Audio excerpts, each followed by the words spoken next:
Bonjour, je suis Gaël Châtelain-Berry, bienvenue sur mon podcast Happy Work, édition du lundi, le podcast qui va vous permettre de commencer la semaine du bon pied.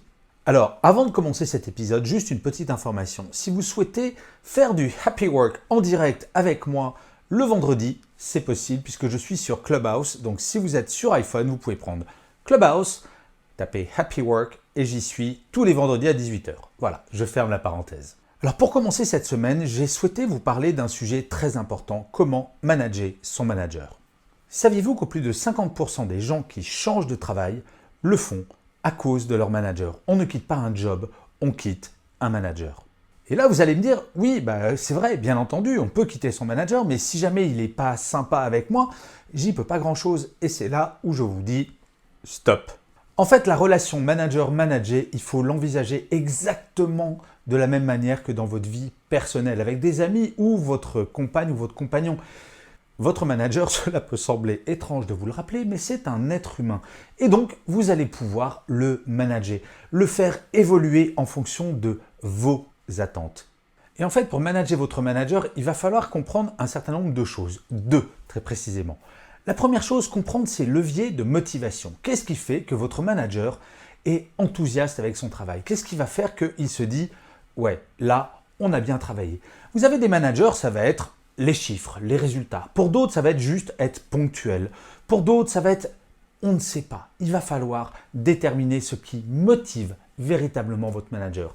Et même si ce sont des choses qui ne vous motivent pas vous et que peut-être parfois même vous trouverez ridicules, il ne faudra pas essayer d'aller à l'encontre. Je vous donne un exemple. Imaginez, vous êtes commercial et votre directeur commercial, sa motivation, c'est exploser les objectifs. Et un matin, il réunit l'équipe et il dit « Bon, les amis, j'ai décidé d'augmenter les objectifs de 20% pour ce mois-ci. » Et là, vous avez deux réactions possibles. La première réaction, c'est la personne qui n'a pas compris que la motivation principale de ce manager, c'était les chiffres et qui va dire non mais plus 20% c'est n'importe quoi, mais jamais on va y arriver, non mais t'es malade ou quoi? Bon là, forcément, le manager va regarder son collaborateur ou sa collaboratrice et se dire ok, il n'est pas motivé ou elle n'est pas motivée et donc ça va mal se passer avec moi.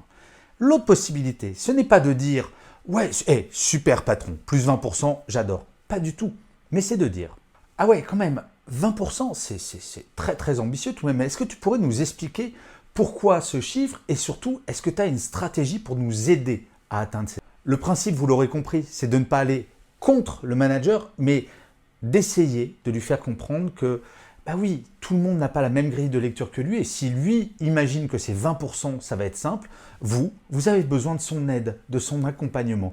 En tout cas, vous n'allez pas contre. Ça s'appelle de la manipulation. Alors vous allez me dire, oh là, mais c'est un très vilain mot, la manipulation. Ben oui et non. Je ne sais pas si on a qui écoutent ou qui regardent Happy Work qui sont déjà allés chez le kinésithérapeute. Quand on a mal au dos, on va chez un kiné. Et qu'est-ce qu'il vous fait pour aller mieux? Il vous manipule. En fait, la manipulation, c'est juste de faire bouger très légèrement un angle de perception et ce qui va faire que votre manager va peut-être se dire « Ah ouais, plus 20% effectivement, quand je réfléchis. D'un point de vue opérationnel, c'est peut-être trop. » Merci vraiment à ce collaborateur ou à cette collaboratrice de m'avoir fait comprendre cela. En fait, manager son manager, c'est exactement comme en judo. C'est utiliser la force de son adversaire à son avantage. Alors, bien entendu, il ne faut pas considérer la relation manager-manager comme une bataille, mais malgré tout, parfois, sur les opinions, ça peut être un petit peu ça. Le deuxième point fondamental pour manager son manager, c'est d'identifier ses sources de stress. Un manager, c'est un peu comme un chef d'orchestre. C'est lui qui va donner le tempo. Donc si jamais le chef d'orchestre est stressé, tout l'orchestre va être stressé. Et le rôle de chacun des solistes, et vous faites partie des solistes de l'équipe de votre manager, ça va être d'essayer de le rassurer, de faire en sorte que le chef d'orchestre va se dire « Ah, tout se passe bien, les solistes maîtrisent leur partition, donc je ne vais pas être stressé en tant que chef d'orchestre. » Et vous le savez bien, chaque personne a des sources de stress qui vont être différentes et c'est pour ça que je ne peux pas vous donner une grande règle générale pour dire il faut faire comme ça et ça va forcément marcher parce qu'il n'y a pas de règle générale. Je vais vous donner un exemple. J'ai eu un patron, à un moment, on me l'avait présenté avant de rentrer dans son équipe comme quelqu'un qui pétait un câble toutes les 2 secondes. Et en fait, j'ai compris en le rencontrant et en travaillant avec lui que sa source d'angoisse et sa source de stress, c'était la perte de maîtrise, de avoir l'impression de ne pas être au courant de ce qui se passait. Et donc, je l'ai informé de tout en permanence, le bon comme le mauvais.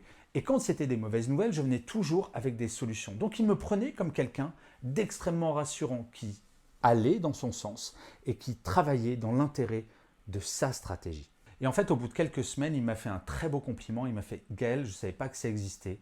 Tu agis comme un calmant sur moi. » En fait, on a vraiment intérêt à identifier les sources de stress de son manager parce que comme ça, moins il va être stressé, moins il va vous stresser. Vous savez très bien comment c'est dans les relations manager-manager. C'est exactement comme dans votre vie personnelle.